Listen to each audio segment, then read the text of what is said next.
Tuhan akan melakukan banyak sekali yang namanya divine connection. Perjumpaan-perjumpaan ilahi yang terlalu pas, tapi yang membawa kita pada pertolongan mujizat.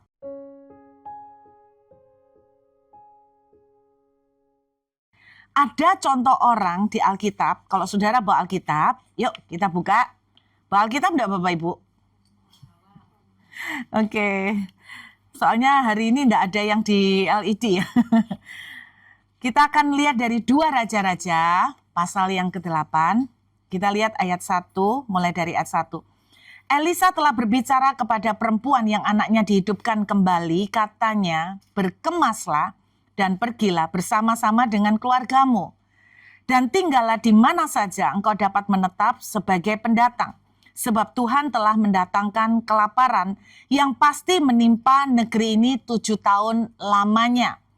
Lalu berkemaslah perempuan itu dan dilakukannya seperti perkataan abdi Allah itu. Ia pergi bersama dengan keluarganya lalu tinggal menetap sebagai pendatang di negeri orang Filistin 7 tahun lamanya. Saya terangkan dulu sebelum lebih jauh. Ini adalah seorang perempuan Sunem. Kalau saudara melihat latar belakang perempuan Sunem ini ada disebutkan di dalam 2 Raja-Raja pasal yang keempat. Wanita ini kaya, suka menampung Nabi Elisa. Jadi suka hospitality. Dan dia tahu Elisa adalah hamba Tuhan yang diurapi. Dan ketika setiap kali Elisa datang ke daerahnya, dia yang menampung, dia yang melayani Elisa. Bahkan keluarga ini menyediakan ruangan atas khusus untuk Elisa. Inilah cerita perempuan Sunem.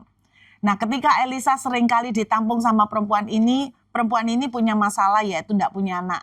Lalu di dalam 2 Raja-Raja pasal 4 diceritakan Elisa itu memberkati dia lalu punya anak.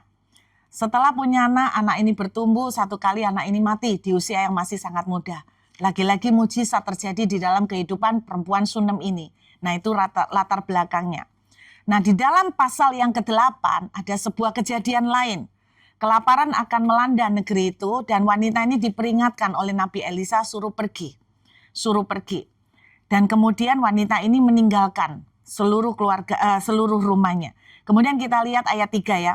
Dan setelah lewat ke-7 tahun itu, pulanglah perempuan itu dari negeri orang Filistin. Kemudian ia pergi mengadukan perihal rumahnya dan ladangnya kepada raja. 7 tahun ya, setelah 7 tahun. Raja sedang, perhatikan, ini adalah sebuah kejadian yang menurut saya terlalu kebetulan. Pas waktu itu, raja sedang berbicara kepada Gehasi. Bujang abdi Allah itu, bujangnya Elisa kan. Cobalah ceritakan kepadaku tentang segala perbuatan besar yang dilakukan oleh Elisa. Jadi wanita ini mau menghadap raja.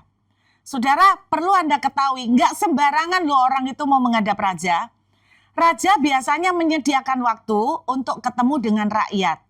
Tetapi itu pasti antrinya luar biasa, benar nggak? Pasti harus appointment-nya panjang. Nah kemudian apa yang terjadi? Pas wanita ini mau ketemu dengan raja, kok ya pas sekali, kok ya benar-benar terlalu kebetulan. Bujangnya Elisa yang namanya Gehasi lagi diundang sama raja. Kenapa? Karena raja itu kepo, penasaran tentang Nabi Elisa. Lalu dia tanya sama Gehasi, gimana sih gurumu itu kayak apa sih? Seperti apa sih dia saktinya? Kehebatan apa yang dia lakukan? Nah, raja pas lagi tanya seperti itu. Lalu perempuan ini mau datang ketemu raja. Anda lihat, ini yang saya bilang providence. Jadi gini, providence ini lebih akuratnya seperti ini. Ada campur tangan Tuhan yang secara manusia kita tidak kelihatan. Kenapa? Karena alami. Kalau Anda lihat orang lumpuh berjalan, itu jelas campur tangan Tuhan. Tapi sangat spektakuler, betul nggak? Tapi kalau kejadian perempuan ini, itu alami sekali. Nah providence itu campur tangan Tuhan, alami sekali kejadiannya. Jadi wanita ini mau datang, mau minta bantuan kepada raja. Pas waktu itu raja lagi asik-asiknya kepo, cari tahu, penasaran tentang Elisa. Nah yang menariknya, yang diceritakan oleh Gehasi kepada raja tidak lain adalah cerita tentang perempuan Sunem. Nah ini kan terlalu pas semuanya. Timingnya terlalu pas. Nangkep ya saudara. Yuk kita lihat ya.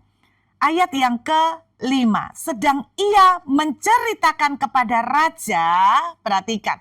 Topik yang diceritakan Gehazi kepada raja, dia nggak milih yang lain loh. Anda lihat. Gehazi tidak menceritakan tentang Naaman yang juga disembuhkan. Gehazi tidak menceritakan tentang mujizat yang lain. Kok ya pas yang diceritakan oleh Gehazi adalah tentang Elisa menghidupkan anak yang sudah mati itu. Tampaklah perempuan yang anaknya dihidupkan itu datang mengadukan perihal rumahnya dan ladangnya kepada raja.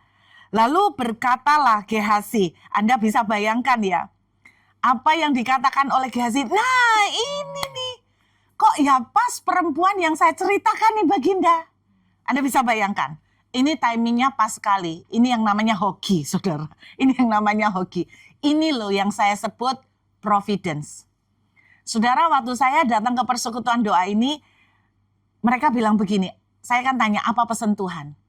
Dia bilang begini, 6 bulan terakhir ini, sebelum kita meninggalkan tahun 2024, dia bilang begini, Tuhan akan melakukan banyak sekali yang namanya divine connection. Perjumpaan-perjumpaan ilahi yang terlalu pas, tapi yang membawa kita pada pertolongan mujizat. Yang alami sekali, tapi membawa kita pada pertolongan mujizat. Amin saudara.